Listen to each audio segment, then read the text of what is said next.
नमस्कार. मधुरम चॅनलमध्ये तुम्हा सर्वांचं पुन्हा एकदा स्वागत. आज पुन्हा एक वेगळा विषय डोळ्यासमोरून तरळून गेला.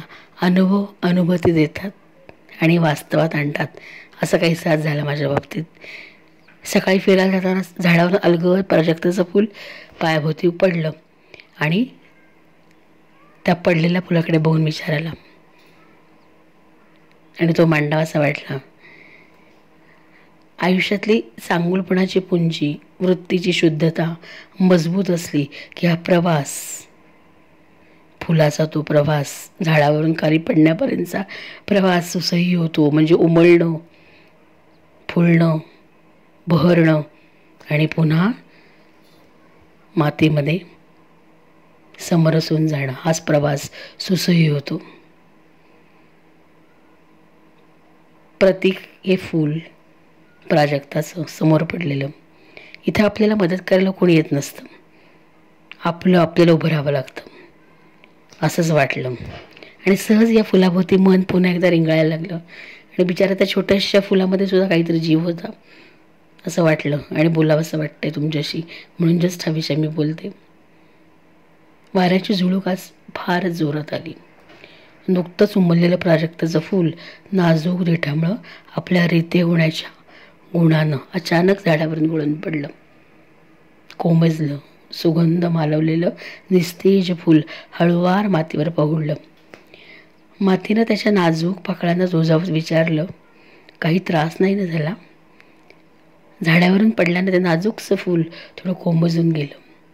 सुकून गेलेल्या फुलानं देठापासून देह हलवण्याचा प्रयत्न केला आणि पाकळ्यांनीच नाही म्हणून खुणावलं. काही क्षण शांत असेच गेले. आपल्या कुशीत घेण्यास आतुर झालेल्या मातीने पुन्हा कातर आवाजात विचारले, झाडावरून गळून पडण्याचं खूप दुःख होतंय का? फार वाईट वाटतं का हे सर्व? पण हे तुझं प्रारब्ध, तुझी माझी साथ एवढीच होती. थोडं स्वीकारण्याच्या धाडसाने बळ आलं ना?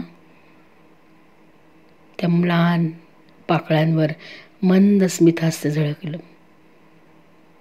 फूल म्हणालं, निमिषार्धासाठी वाईट वाटलं, कारण झाडाची पानांशी, गुच्छातल्या सोबती फुलांशी, उमलत्या कळ्यांशी, ओबडधोबड फांद्यांशी माझी आता ताटाच उठवणार होती ना, म्हणून वाईट वाटते. पण पुढच्याच क्षणाला आनंदही वाटला. जितका काळ झाडावर होतो तेव्हा वारा येऊन कानात गुंजन करायचा, पाकळ्यांशी बोलायचा. आज जरा फारच जोरात घोंगावला. माझी वेळ आली होती झाडाची आणि फांदीची साथ सोडून देण्याची. कधी त्याचा राग यायचा, तर कधी त्याच्यासोबत अल्लड होऊन उडत जावं असं वाटायचं. पण तेव्हा मी झाडाचा एक भाग होतो, त्यामुळे माझा एकट्याचा निर्णय घेण्यास मी स्वतंत्र नव्हतो. तू आता स्वतंत्र झालास खरा, पण आता तू क्षणाक्षणाला कोमेजत चाललायस. आता काय करणार? मातीने प्रश्न केला. कारण ते झाडावरून गळलेलं फूल मातीवर पहुडलं होतं. दीर्घ उसाचा टाकत फूल म्हणालं, आता हवा जिकडे नेईल तिकडे मी जाईन. वाऱ्यावर स्वार होऊन जीवाजीव आहे तोवर जमेल तितके जग पाहून घेईन. मग एक एक पाकळ्या झडतील, देठापासून तुटून पडेन, पण जिथं अखेरचे श्वास घेईन तिथल्या मातीशी एकरूप होईन. त्या मातीचं एक अंग होऊन जाईन आणि तिच्या कुशीत येऊन पडणाऱ्या नव्या बीजासाठी खत होऊन पुन्हा नव्याने अंकुरेन. पण या झाडाशी माझे नाते संपायला नको होते एवढ्यात. पुन्हा ती वेळ येईल का? पण हे माझ्या हातात असते तर, असं बिचाऱ्या फुलालाच वाटून राहिलं. काही वेळ निशब्द शांतता राहिली आणि पुढच्या क्षणी मंद वाऱ्याची झुळूक आली आणि फुलाला त्याच्या अंतिम सफरीवर घेऊन गेली. फुलाचं आणि त्या झाडाचं नातं तुटलं आणि फूल आपल्या अंतराला निघून गेलं. आपलं कुटुंब, आप्तेष्ट, मित्र ही सगळी त्या झाडाचीच भिन्न अंग. आपल्या सर्व जबाबदाऱ्या पार पाडल्या की कुणी स्वखुशीने त्यातून बाहेर पडतो, तर कुणा कम नशिबींना इतरांच्या सुखासाठी सर्वात एकाकी जाण्यानं बाहेर पडावं लागतं. मग सुरू होते जीवघेणी स्वतःला सिद्ध करण्याची धावपळ, जे आपल्याला आयुष्यातलं अंतिम सत्य दाखवून देते. पण समृद्ध करत करत इतरांना आपल्यामुळे मिळणाऱ्या आनंदाने कधी सुखावता येते, कारण कुणाचा तरी त्यागच इतरांचं आयुष्य सावरत जातो. नव्याशी नांदी होणार असते अशीच भावना या नकळत अजाणतेपणे गळलेल्या फुलाची झाली तर नसेल. कारण आत्मा अमर आहे, गीता सांगतेच.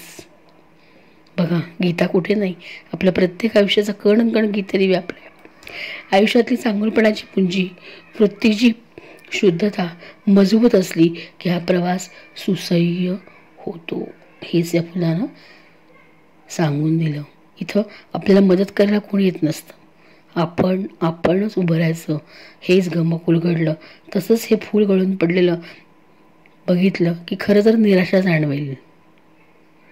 पण भगवद्गीता पुन्हा सांगतेच, चित्र जरी समोर आणलं भगवद्गीतेचं तरी हे बळ मिळतं की आपण अर्जुनाच्या भूमिकेत आहोत आणि ते निष्प्रभ फूल नकळत आपल्याला आपली जागा, आपला स्वधर्म सांगून जातं.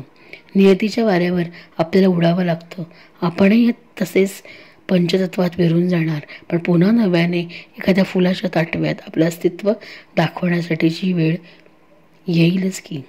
अशा विचारातच आपलं असणं नसण्याची जाणीव करून देत जमिनीवर पडून राहिलेलं ते फूल पुढच्याच क्षणी कुणामुळे तरी पायदळीत उडवलं आणि निष्प्राण झालं. पुन्हा ती वेळ यावी असा आक्रोश मनात करत पंचतत्वात विलीन झालं. आता झाडाची ती हळहळ व्यर्थच. झाडावर इतर फुलं आनंदाने विहरत होती. त्या फुलाचा त्याग, नसणं त्यांच्या गावीही नव्हतं. आम्हाला काय करायचे, आम्ही मस्त, अशीच भावना सुखावत होती. त्यांची वेळ अजून यायची होती. फुलाची ती अंत्ययात्रा आयुष्याचे मर्म सांगून गेली. शेवटचे त्याचे शब्द, पुन्हा ती वेळ येईल, पण गेलेली वेळच ती परत थोडीच येईल. असलेल्या क्षणात जगत जगत एखाद्या विसाव्याच्या क्षणी इतरांना वेदना होणार नाहीत याची काळजी घेत आनंदी राहायला हवं. कारण आयुष्य म्हणजे झोपाळा आहे, जो जेवढा मागे जातो तेवढाच पुढेही येतो आणि सकारात्मकताच देतो. अनंतात विलीन झालेले हे फूल अंतर्मुख करून गेलं आणि त्या समोर पडलेल्या, पुढ्यात पडलेल्या कोमजलेल्या फुलाकडे बघताना हा सुचलेला सहज विषय. अनुभव एकच असला तरी प्रत्येकाच्या अनुभूती भिन्न असतात आणि अनुभव अनुभूती देतातच. धन्यवाद.